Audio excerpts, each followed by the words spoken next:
Magandang araw mga kaibigan.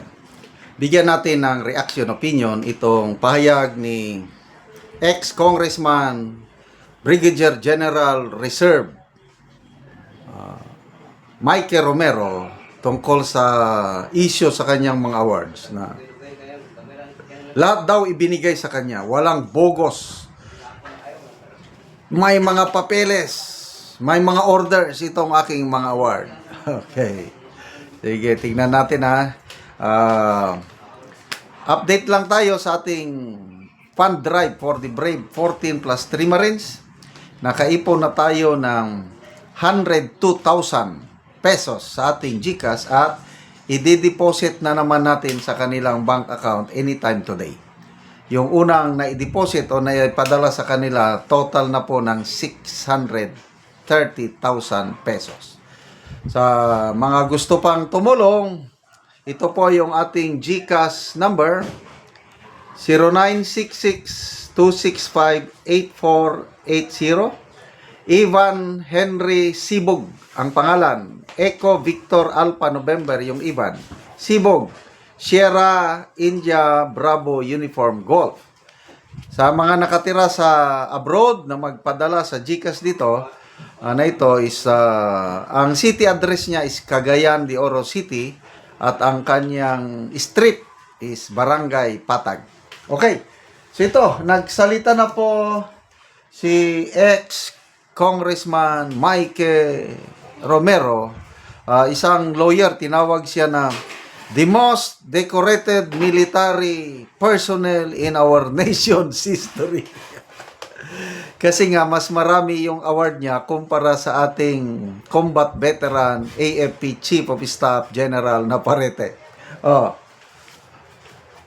Post ng ang balita ngayon, Romero, lahat ng parangal, kusang ibinigay. Well, posible. Kusang ibinigay, but ano ang batayan? Posible na may order. Kaya dapat managot kung nabigyan siya ng order nitong mga suspicious award, lalo na yung mga combat awards niya. Iginiit ni bilyonaryo at Philippine Air Force Reserve Brigadier General Michael Romero na hindi niya hiningi o ipinakiusap ang kanyang mga military award, badges, and decoration. So sabi niya, lahat ng pagkilala at parangal ay kusang ibinigay batay sa aking paninilbihan. Kailanman ay hindi ko ito hiningi o ipinakiusap. Yan ang payag ni General Romero. Ayon sa kanya, ang bawat recognition at distinction ay ipinagkaloob ng kani-kanilang service branches at commands based on official merit at suportado umano ng general orders at official AFP records. Lumabas ang kanyang pahayag kasunod ng mga batikos sa social media sa kanyang medalya, badges, and decorations, kabilang ang pag-question ni retired Major General Romeo B. Puquis sa dami at uri ng mga parangal ni Romero. Sabi ni General Puquis, piki yan o kung hindi man, 2-5 ang award. Binababoy ang AFP Awards and Decoration System. Yan ang reklamo ni General Puquis. Partikular din niyang question ang umano'y Gold Cross ni Romero. Sabi niya, meron bang combat award na Gold Cross talaga? Ano, amoy ng pulbura? Ano ang itsura ng kalaban? Sa kanyang depensa, sinabi naman ni Romero na wala siyang inangking distinction na hindi suportado ng official military records. So, sige, hintayin natin. The issue does not end sa pagsasalita. Pwedeng nagsalita siya, ang tanong, maniniwala ba ang taong bayan? Especially kami, mga men and women in uniform, active man or retired. Dahil, to me personal opinion ko, pambabastos sa karangalan, sa dignidad ng mga sundalo. Lalong-lalo na yung mga lumaban. marami akong mga sundalo, kasagsagan sa giyera, MNLF, MILF, NPA, halos hindi mabigyan ng award. Importante lang nakaligtas sila. Kaya marami akong mga sundalo. Pag nagsuot na sila ng yung uniforme, halos wala silang mailagay dito. Kaya lang, ang dami nilang napagdaan ng kalaban. Kasi nung unang panahon, hindi nabibigyan ng pansin yung i-recommend sila for award. Later on na lang. Ito, nung Marawi Seeds yan, na nabigyan sila ng sufficienting award. Kahit nung year 2000, yung all-out war between the MILF and the AFP, maraming nabigyan ng award. Kaya lang, nung una, from 1970s to 80s, 90s, hindi nabibigyan ng award yung mga sundalo. Kawawa sila. May nagreklamo nga sa akin na staff sergeant, hindi ko na lang bagitin yung pangalan. Ano ba naman to, sir? Naputol na lang ang aking paa. Kasi natamaan ang paa niya, naputol talaga. Wounded Personnel Medal lang ibinigay sa akin, di man lang ako binigyan ng Military Merit Medal with Spearhead Device.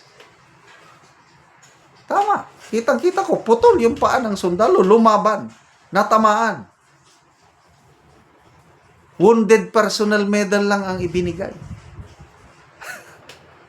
Dapat niya, itong si Romero, bigyan din ng Wounded Personnel Medal para kumpleto siya. Alam niyo daw, ang pinakamahirap daw na kunin na award is yung Wounded Personnel Medal. Kasi kailangan mo munang matamaan sa giyera bago ka mabigyan. So, sige, ilabas ang mga general orders. Hihintayin namin. Kasi posible yan eh, may order. Kaya lang, depende sa citation niya ngayon sa order. Lalo ng Gold Cross. Saan siya napalaban? Anong klaseng kalaban? Anong klaseng danger na hinarap niya para makakuha siya ng Gold Cross? Ako nga, marami akong pinagdaan ng labanan. Hindi ako nakakuha ng Gold Cross. Kasi depende yan sa tindi ng bakbakan eh. Bibihira makakuha ng Gold Cross yan. Gold Cross, third highest award. Distinguished Conduct Star, second highest award. At saka Medal of Valor, pinaka-highest. Itong tatlo, mahirap kunin. Kaya kung nakakuha ng Gold Cross, matindi ka. So, matindi itong si General Romero. Sige nga, ipakita nyo, ex-Congressman Romero, yung Gold Cross medal order mo para makita namin yung detalye. At sasaluduhan ka namin kung totoo nga na nakipaglaban ka sa, I don't know, sinong nakalaban mo. Salamat mga kaibigan sa inyong pagsubaybay sa channel na ito. Nakakatulong kayo ng malaki sa tribong Talandig ng Bukidnon dahil ang income natin sa channel na ito is pantulong po sa tribo. Namimigay tayo ng libreng yero at pako para makapagpatayo sila ng mas maayos na tirahan. Panoorin nyo ang video na ito. Dire sa balay ni Tuilin Igania, taga sityo Mauswagon, sakop sa barangay San Miguel, Talakag, Bukidnon. So muna ni siya ang natabangan sa yero kay ang iyang atop mga buslot na gyod. Og muna ni ang pulihan sa gitabang nga yero karon nga ilang iatop.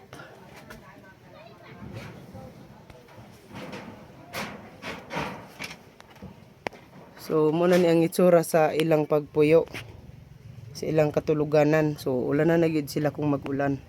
So muna ni ang gihatag nga napulo ka buok nga diotso nga yero.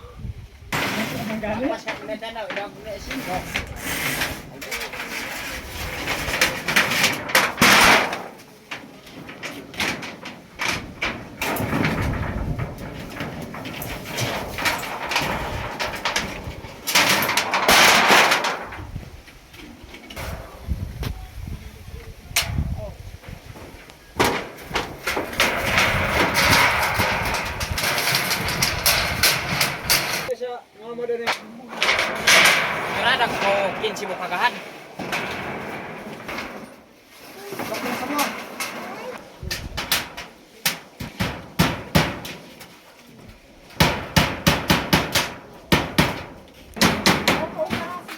karon managid sa pag-atop ang ginatabang nga yero.